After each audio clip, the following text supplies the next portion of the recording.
Okay, so yeah. My name's Vincent Luckman. I've been doing Nostalgia and Book on Resonance for about 9 years.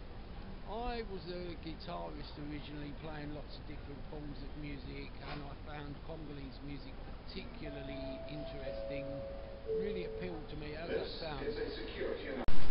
Okay, so one of the things you wanted to ask me about was how African music affected Western music or influenced Western music. Well, as I said, I kind of answered that in one way by talking about the development of jazz.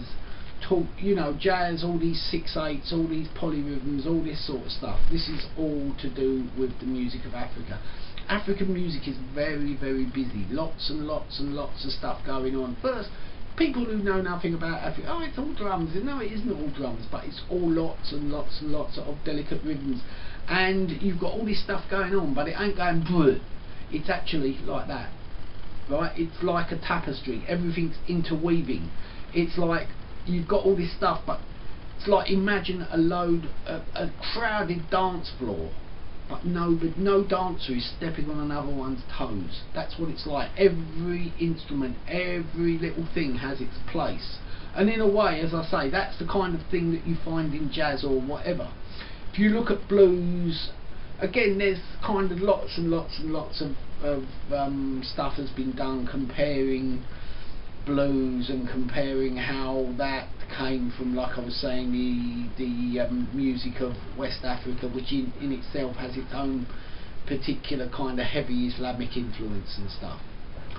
As I've said, the music, funk and soul and hip hop, wherever you want to go with it, is itself a derivative of jazz, one could say, to one degree or another, right? So we're kind of, you can see how it's all spinning out. Everything, in a way, it's not me being very simplistic to say that pretty much most of today's current kind of popular music listening has its roots in Africa. You just need to see it go across the Atlantic and come back.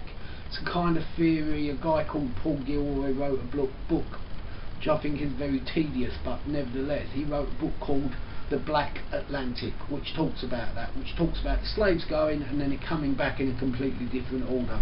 As I said, you've got socio-economic circumstances for the reason for it coming back.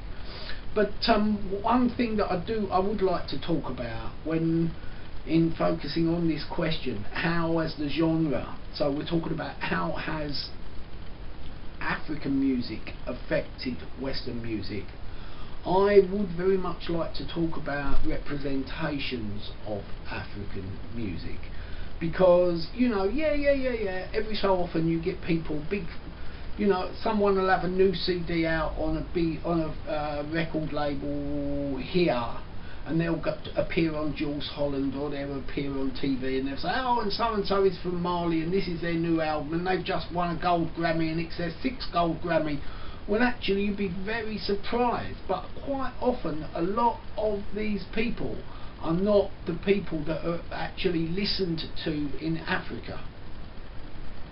In today, I'm kind of going down another avenue here, but in years ago, that you didn't, with today's kind of multimedia age, everybody's got the internet unless you're stuck right out in the bush, but then you're just as likely to be able to travel into a bar and see MTV going on. So everybody's got access to the music of Black America, the contemporary music of Black America. You didn't have that 20 or 30 years ago. African music was very much still a force in isolation. It was also governed by what progressive social policies, particular regimes were implementing, etc, etc. But what I do want to say is about how a lot of the artists that you might think are representations of real authentic African music marketed here in the UK or on your TV are not actually what is going down big time at home. You know, there's this term which I'm sure you've heard of called world music, and I think that there was good ideas in the development of that, but it's actually allowed this whole genre of, which I believe is largely misrepresentative, to happen. It's allowed a lot of kind of white middlemen to make a lot of money from very little. It's really an exploitation of black culture, and it's a culture which is not, in my opinion, owned by the Africans in the way that they deserve to have ownership of it. So it's almost like a neo-colonialism, if you like. You know, it's like every time you eat in McDonald's, do you really seriously think you're eating an authentic American burger? Yeah, cultural imperialism. Yeah. Absolutely. It's not so much imperialism as representation, or, as I said to you earlier, cultural misrepresentation. You think you're buying into the whole thing, but what you're buying into is what you're being told is authentic, rather than, you know, you go on what you're being told, but it's a very dishonest world that we live in. And even sometimes those people that you trust aren't always that trustworthy, you know what I'm saying? And that again brings me back to the whole essence of what we try to do with Nostalgia Mboka, with the radio show, is to present the real Congo. It's so that someone can say, wow, I haven't heard this for 30 odd years.